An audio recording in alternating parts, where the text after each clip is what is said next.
बाहर बहुत तेज बारिश हो रही थी। मौसम काफ़ी रोमांटिक हुआ पड़ा था।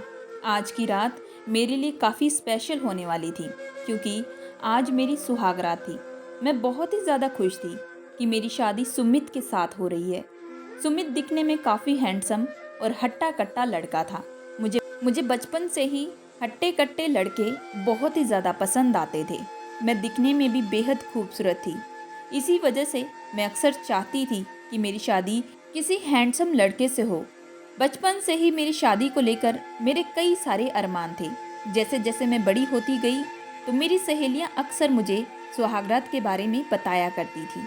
सुहागरात की रात ऐसी रात होती है जिसमें पति पत्नी बिना कोई शर्म लिहाज के एक दूसरे की बाहों में समा जाते हैं और अपनी सारी हदें पार भी कर देते हैं। अक्सर सहेलियों की बातें सुनकर मेरे भी जज्बात बढ़ने लगते थे।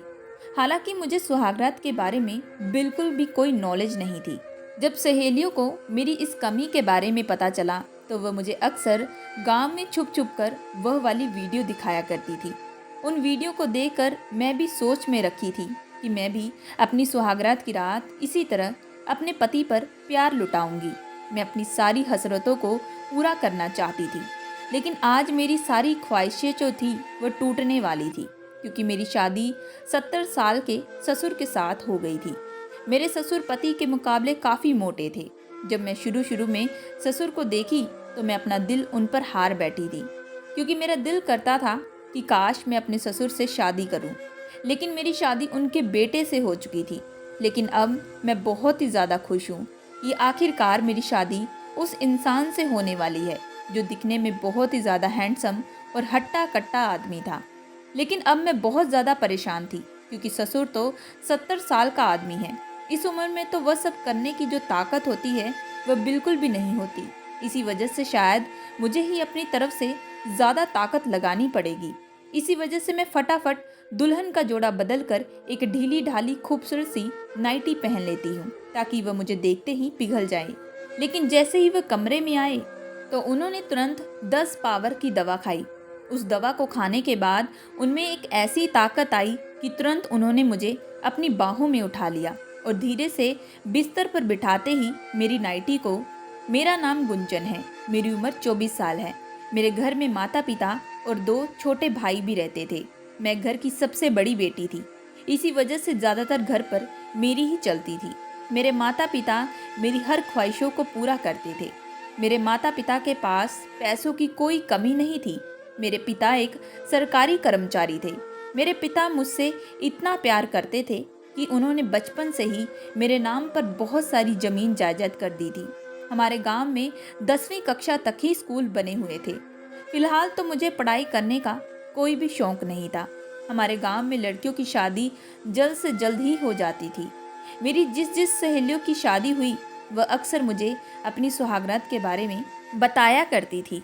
उनकी बातों को सुनकर मेरे भी जो अरमान थे वह उठने लगते थे।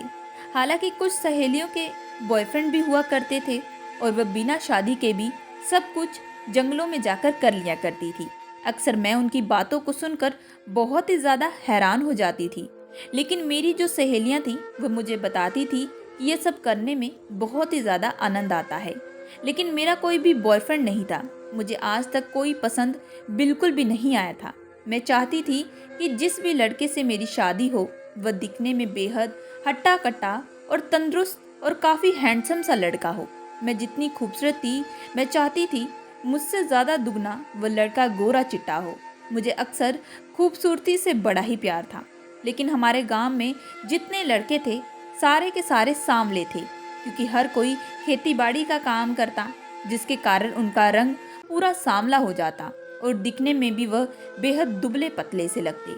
मैं हमेशा यही सोच कर रखी थी कि जब भी मैं शादी करूंगी तो एक हट्टे कट्टे लड़के के साथ ही करूंगी जिससे मैं आगे चलकर अपने जज्बातों को भी पूरा कर सकती हूँ। माँ बाप ने 10वीं कक्षा करने के बाद मेरी शादी करने का फैसला कर दिया था। हालांकि मुझे भी इससे कोई एतराज़ नहीं था, लेकिन मेरी शर्त थी जो मैंने अपने माता पिता को बताई थी कि लड़का दिखने में गोरा चिट्टा होना चाहिए। इस बात पर अक्सर मेरे माता पिता मुझे समझाया करते कि इंसान की सीरत देखनी चाहिए, ना कि सूरत। लेकिन मुझे अपने माता पिता की कोई बात का असर नहीं था। बचपन से ही मैं घर पर अपनी चलाती थी। इसी वजह से 2 साल बहुत सारे रिश्तों को रिजेक्ट भी किया। माता पिता मुझसे बहुत परेशान हो चुके थे। कहने लगे कि तेरे लिए हमने बहुत अच्छे अच्छे रिश्ते देखे थे, लेकिन तू सबको इनकार कर देती है। इस बात पर मेरी माता पिता के साथ कई बार बहस होती और कई कई दिनों तक मैं अपने माता पिता से बात बिल्कुल भी नहीं करती थी। मेरे माता पिता भी मेरी खुशी के आगे कमज़ोर हो चुके थे। इसी तरीके से मेरी उम्र भी बढ़ती जा रही थी। अक्सर आस पड़ोस के लोग मेरे माता पिता से मेरी शादी के बारे में बात किया करते थे। तभी माता पिता भी उन्हें मेरी इन ख्वाहिशों के बारे में बताया करते थे। धीरे धीरे ये बात गांव में पूरे तरीके से फैल चुकी थी। अक्सर कुछ लोग मेरा मजाक भी उड़ाया करते थे, लेकिन मुझे उनसे कोई लेना देना नहीं था। मेरी जितनी भी सहेलियां थीं उन सब की शादी हो चुकी थी और सभी के बच्चे भी हो चुके थे। एक मैं थी जो बिना शादी के अपने माँ बाप के पास बैठी हुई थी। इसी तरीके से एक दिन घर में मैं कामकाज कर रही थी।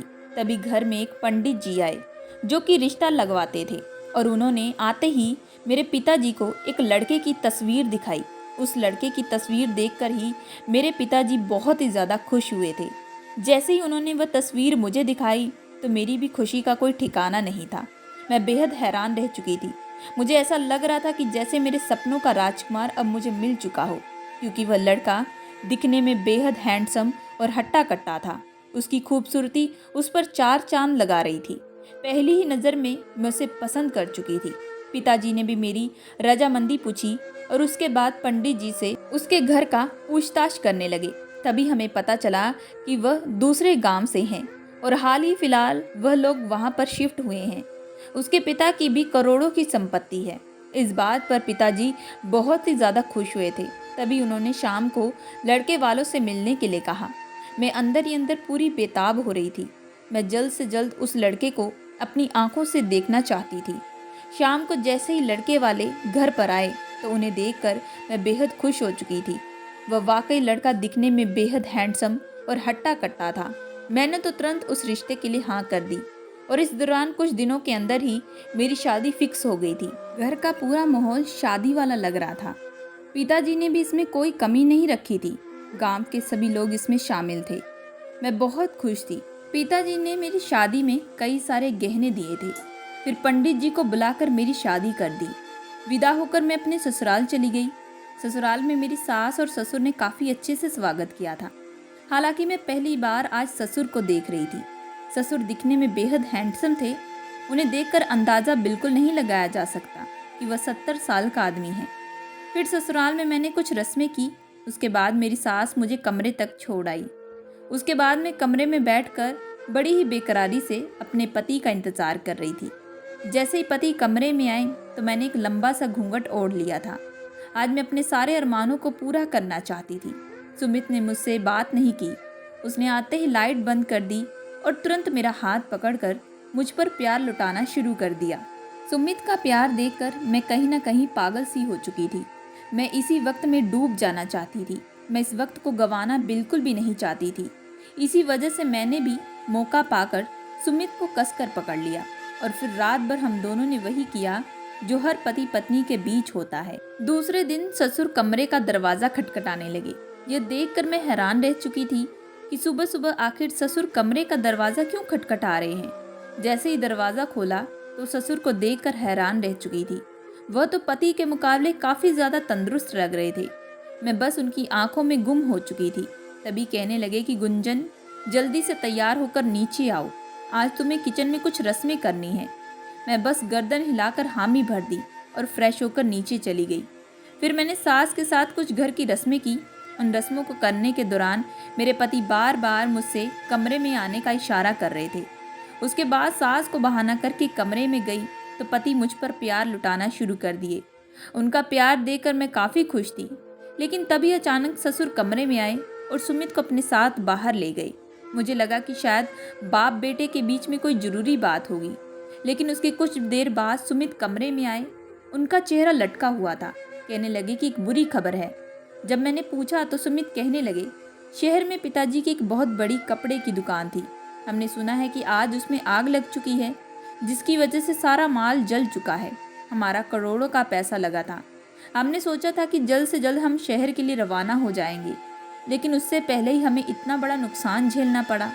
तभी सुमित कहने लगे कि कि हमने उस बिजनेस को आगे बढ़ाने के लिए काफ़ी लोन लिए थे। पता नहीं हम आगे चलकर कैसे उन लोगों को चुकता करेंगे। मैं सुमित की ऐसी हालत बिल्कुल नहीं देखना चाहती थी। मुझे भी काफ़ी दुख हो रहा था। अभी अभी तो हमने जीना शुरू किया था, लेकिन उससे पहले इतना बड़ा नुकसान। मैंने तभी पिताजी को फ़ोन किया और उन्हें ये सारी बात बताई। मेरे पिताजी मुझसे बेइंतहा प्यार करते थे। मैंने उनसे पैसे उधार लिए और वह भी पूरे 5 लाख थे। जब मैंने ये पैसे सुमित को देने चाहे तो वह इनकार करने लगा, लेकिन मैंने उसे कहा कि मैं आपकी पत्नी हूँ। मेरा भी फ़र्ज़ बनता है आपके सुख दुख में खड़े रहने का। जब आपका मन हो तब आप वापस कर देना। वैसे भी जो चीज़ मेरी है वह तो आपकी भी है। सुमित इस बात पर मान चुका था।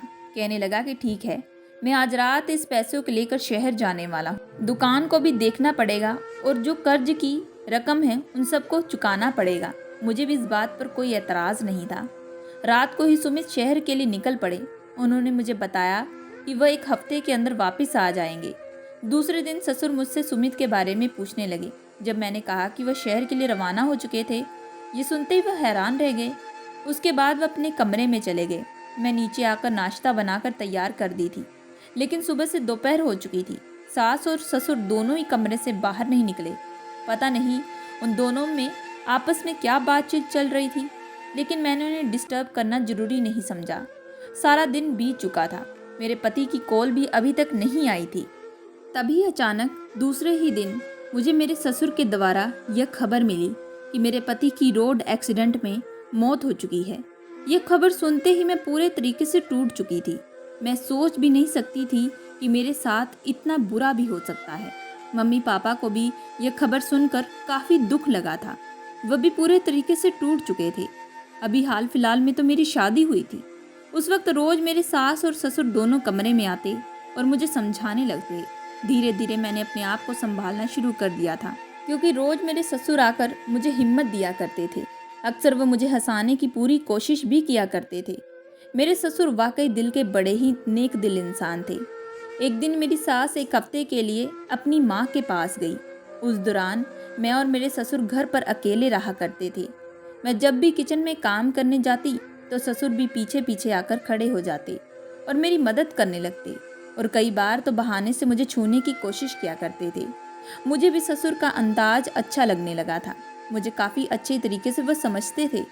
ससुर के साथ मैं मूवी देखने के लिए भी जाया करती थी। वह हमेशा मुझे खुश रखने की पूरी कोशिश किया करते थे। इसी तरीके से हम दोनों को अकेले एक घर में रहते हुए 1 हफ्ता बीत चुका था। लेकिन इन 1 हफ्ते में मेरी सास अभी तक घर वापस नहीं आई थी। मुझे अपनी सास की कोई चिंता नहीं थी। मुझे अपने ससुर के साथ रहना काफ़ी अच्छा लगता था। लेकिन एक रात मेरे ससुर एक जूस लेकर आए थे। कहने लगे कि इसे पीने से ताकत आएगी। हालांकि दोनों ने ही उस जूस को पिया था, लेकिन उसके बाद मेरे साथ क्या हुआ मुझे कुछ होश नहीं। सुबह आँख खुली तो मैंने देखा कि मेरे ससुर बगल में लेटे हुए थे और मेरी सास एक कोने में बैठकर खूब रो रही थी। उस वक्त मेरे कपड़ों की जो हालत थी वह ऐसी थी जिसे मैं लफ्ज़ों में बयां बिल्कुल भी नहीं कर सकती थी। मैंने तुरंत अपने कपड़ों को ठीक किया और अपने सास के पास गई। तभी सास गुस्से से चिल्लाने लगी। सास की आवाज़ सुनते ही ससुर भी तुरंत जाग उठे थे और वह भी अपने आप को इस हालत में देखकर बहुत ही ज़्यादा हैरान थे।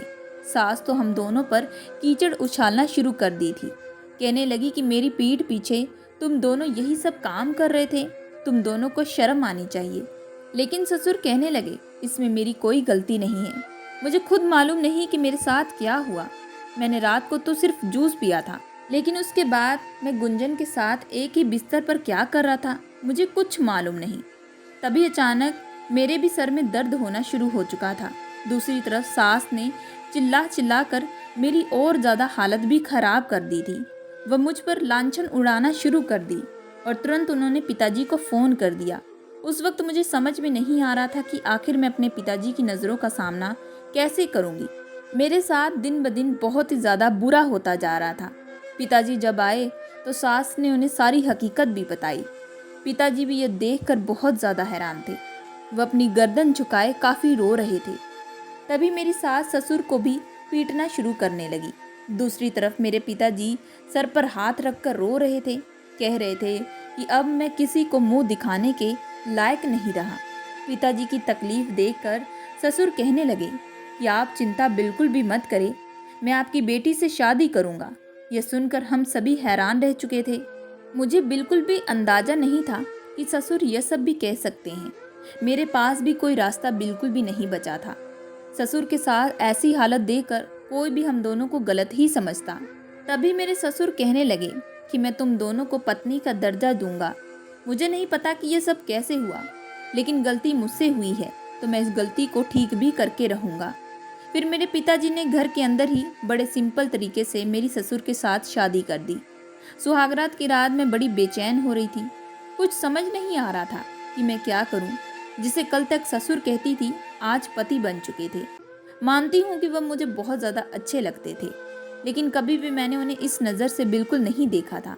मेरे ससुर कमरे में आए तो मैं चुपचाप बिस्तर पर बैठी हुई थी। उस वक्त मैं बड़ी ही परेशान थी। मुझे समझ में नहीं आ रहा था कि अब मेरी ज़िंदगी में क्या होगा।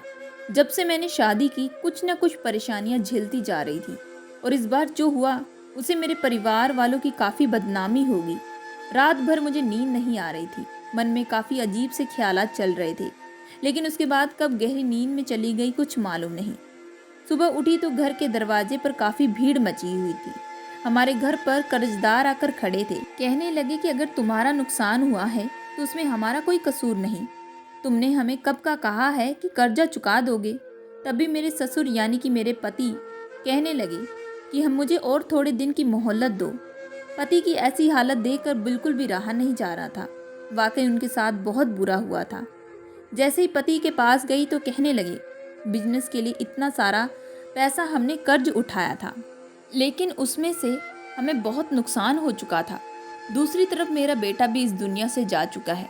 मैं किसी को अपना दर्द बिल्कुल भी नहीं सुना सकता। मेरे ऊपर क्या बीत रही है, आखिर मैं कहाँ से क्या करूँगा। तभी मेरी सास दौड़ती हुई बाहर आई। कहने लगी कि अपनी दूसरी बीवी से कहो अपने पिता से कुछ पैसे उधार मांगे। इसके पिता के पास इतना पैसा है। आज हमारे घर के हालात ठीक नहीं हैं। जब ठीक हो जाएंगे तब तुम इन्हें पैसे वापस कर देना। सास ने जो बात कही थी वह एक हिसाब से ठीक थी। मुझे इस बात से कोई एतराज़ नहीं था। मैंने अपने पिता से इस बारे में बात की। पिता कहने लगे, इससे पहले भी बेटी तुम्हें पैसे दिए थे, इस बार फिर तू पैसे मांग रही है। मैंने कहा कि आपके दामाद को पैसों की ज़रूरत है। इस पर पिताजी ने भी कुछ नहीं कहा और चुपचाप मुझे पैसे दे दिए। मैंने वह पैसे लाकर तुरंत अपने पति को दे दिए। पैसे पाकर मेरी सास बहुत खुश थी। कहने लगी कि चलो तुमने अब तो कुछ अच्छा काम किया। मेरी सास का रवैया मेरे प्रति काफ़ी ख़राब था, लेकिन दूसरी तरफ मेरे पति मुझसे बहुत ही प्यार से बात करते थे। धीरे धीरे मुझे उस घर में रहते हुए पूरा 2 महीना बीत चुका था। इन 2 महीनों में काफ़ी कुछ बदल चुका था। मैं अक्सर दिन भर के कामकाज किया करती थी। दूसरी तरफ मेरी सास कमरे में बैठी रहती और मेरे पति बाहर जाकर काम करते थे। मुझे कभी कभार लगता कि मैं इस घर में काम वाली बाई बन के रह चुकी हूँ, क्योंकि इस घर में मुझे ना ही इज्जत मिली थी और ना ही किसी का प्यार। मुझे कभी भी पति से पत्नी वाला प्यार बिल्कुल भी नहीं मिला। धीरे धीरे मेरी सास ने मेरे पास जो मेरे पिताजी के जितने भी गहने दिए थे वह सारे के सारे ले लिए। वह हमेशा कहती कि इसे मैं अपने पास संभाल कर रखूंगी। मैंने भी इस बात पर कोई ऐतराज़ न जताया, लेकिन इन 2 महीनों में मेरे पति ने मुझे कई बार पैसे मांग चुके थे। हालांकि मैं उनकी हर बार मदद करती थी। मेरे पास जितने भी पैसे मौजूद रहते थे वह सारे के सारे मैंने अपने पति को दे दिए। मैं चाहती थी कि हम सब मिलकर खुशी खुशी रहें, लेकिन शायद मेरी किस्मत में कुछ और लिखा था। एक रात को मेरे पति लेट घर आए और कहने लगे कि सारे जो कर्ज थे वह मैंने चुका तो दिए हैं, लेकिन अब मैं कुछ नया काम करने का सोच रहा हूँ। मैं तुम दोनों पत्नियों को खुश रखना चाहता हूँ। तुम दोनों पत्नियों की हर इच्छाओं को पूरा करना चाहता हूँ, लेकिन नए काम के लिए मुझे 20 लाख रुपए की ज़रूरत है। इतनी बड़ी रकम सुनकर मैं पूरी हैरान रह चुकी थी। तभी मेरे पति मेरा हाथ पकड़कर कहने लगे कि गुंजन, बस तुम इस बार मेरी मदद कर दो। इसके बाद से मैं तुम्हारे सारे कर्जे चुका दूंगा। अगर मेरे बेटे की मौत ना होती तो शायद आज हमारे घर की हालत ऐसी बिल्कुल भी ना होती। तुम दोनों पत्नियों का खर्चा उठाने में बहुत खर्चा होगा। आज के दौरान बहुत मुश्किल होता है। यह बात तुम अच्छे से समझ सकती हो। आगे चलकर हमारी भी औलाद आएगी तो हमें उसके लिए भी कुछ ना कुछ करके रखना पड़ेगा। पति के मुंह से औलाद शब्द सुनकर मैं काफ़ी शर्मा चुकी थी। आज इतने महीनों के बाद उनके मुंह से मैंने ऐसी बात सुनी थी। वाकई मेरे पति मेरे लिए काफ़ी सोच रहे थे। मुझे इस बात पर कोई एतराज़ नहीं था। मैंने तभी रात को अपने पिताजी से बात की, लेकिन इस बार मेरे पिताजी ने तुरंत इनकार कर दिया। लेकिन मैंने अपने पिताजी को विश्वास दिलाया कि सिर्फ लास्ट बार वह मेरी मदद कर दे। उसके बाद जितने भी पैसे लिए हैं मैं वह सारे के सारे पैसे लौटा दूंगी। मेरे पिताजी मुझसे बेइंतहा मोहब्बत करते थे, इसी वजह से वह इस बात के लिए मान चुके थे और उन्होंने कल सुबह मुझे पैसे देने का वादा भी किया था। यह बात जब मैंने अपने पति को सुनाई तो वे बेहद खुश हो चुके थे। उसके बाद मैं बिस्तर पर लेट चुकी थी। हालांकि पति भी बगल में ही लेटे थे, लेकिन रात को अचानक मुझे बहुत तेज प्यास लगी थी। जैसे ही मैं पानी पीने के लिए उठी तो देखा कि मेरे पति बगल में नहीं थे। कमरे से बाहर निकलते ही मुझे मेरे पति की आवाज़ें आने लगी। यह आवाज़ मुझे मेरी सास की कमरे से आ रही थी। मैं सोचने लगी कि भला इतनी रात को ये लोग आपस में क्या बात कर रहे हैं। ये जानने के लिए जैसे ही मैंने कमरे की खिड़की से झांक कर देखा तो मेरे होश उड़ चुके थे। मेरा पति अपनी पहली पत्नी को यानी कि मेरी सास को अपनी बाहों में भरा हुआ था। कहने लगा कि तुम चिंता बिल्कुल भी मत करो, कल ही हम सारे पैसे लेकर यहाँ से हमेशा के लिए दूर चले जाएंगे। वह गुंजन तो बेवकूफ़ लड़की है, उसे बिल्कुल भी समझ नहीं आता कि हम लोग उसे लूट रहे हैं। तभी ससुर ने सर से एक विग भी उतारी। कहने लगे कि सारा दिन इस नकली सी विग को पहनकर मैं काफ़ी परेशान हो जाता हूँ, मुझे काफ़ी दर्द भी होता है। तभी सास कहने लगी कि इसे तो पहन कर रखना ही पड़ेगा। तुम्हें पता है ना, शहर की पुलिस हमारे पीछे लगी हुई है। उन दोनों की बातें सुनकर मैं पूरे तरीके से हैरान रह चुकी थी। तभी मेरी सास कहने लगी कि अगर उस दिन हम गुंजन के गिलास में नींद की दवा ना मिलाकर देते तो कभी भी तुम उससे शादी नहीं कर पाते और शादी के बहाने इतने पैसे बिल्कुल ना ले पाते। इस बात पर पति कहने लगे, यह बात तो है, लेकिन तुमने एक्टिंग तो काफ़ी अच्छी की थी। मुझे अंदर ही अंदर काफ़ी हंसी आ रही थी। लेकिन अगर उस दिन सुमित रात को 5,000 लेकर फरार ना होता तो वह पैसे भी आज हमारे होते। उसने तो हमें धोखा ही दे दिया। इस खबर को सुनकर तो मैं पूरे तरीके से टूट चुकी थी। यानी कि सुमित भी इनके साथ मिला हुआ था। वह बस एक पति होने का नाटक कर रहा था। मुझे सारा मामला अच्छे से समझ आ चुका था। मैं तुरंत कमरे में गई और पुलिस को फ़ोन कर दिया और उसके बाद मैंने इस बारे में पिताजी को भी सारी सच्चाई बताई। पिताजी और पुलिस दोनों ही सुबह घर के अंदर आ चुकी थी और पुलिस ने तो उन दोनों मियाँ बीबी को रंगे हाथों पकड़ लिया। रात को जो सारी बात मैंने सुनी थी, मैंने वह सारी बात पुलिस को बताई। पुलिस कहने लगी कि हम इन लोगों को काफ़ी समय से ढूंढ रहे थे। ये लोग भाड़े के लड़के को लाकर अमीर लड़कियों से शादी करते हैं और फिर उनके सारे पैसे लूट कर हमेशा के लिए भाग जाते हैं। पुलिस इनको कब से ढूंढ रही थी। तभी वह मेरे हाथ जोड़ने लगी, लेकिन अब मेरा दिल पत्थर का बन चुका था। उन्होंने मेरी फीलिंग के साथ खेला था, मेरी शादी का मजाक बनाया था, मेरी शादी को खिलवाड़ बनाकर रख दिया था। पिताजी भी इस बात से बेहद गुस्सा थे। पुलिस उन्हें पकड़ कर ले जा चुकी थी। मैंने दूसरे दिन अपने पति को तलाक दे दिया। अब मैं अपने माता पिता के साथ उसी घर में रहने लगी। शादी को लेकर जो मेरे दिल में ख्वाब थे अब वह सारे टूट चुके थे। मुझे शादी नाम से भी अब नफरत सी होने लगी थी। लेकिन इस बात से मुझे समझ में आ चुका था कि हमें कभी भी ज़िंदगी में गोरी सूरत देखकर बिल्कुल भी शादी नहीं करनी चाहिए। हमेशा इंसान की सीरत देखनी चाहिए। सो दोस्तों, मैं आशा करती हूँ कि आप लोगों को ये कहानी पसंद आई होगी। अगर आप लोगों को ये कहानी पसंद आई है तो प्लीज़ हमारे चैनल को लाइक एंड सब्सक्राइब जरूर करिएगा एंड बेल आइकन का बटन जरूर दबाइएगा।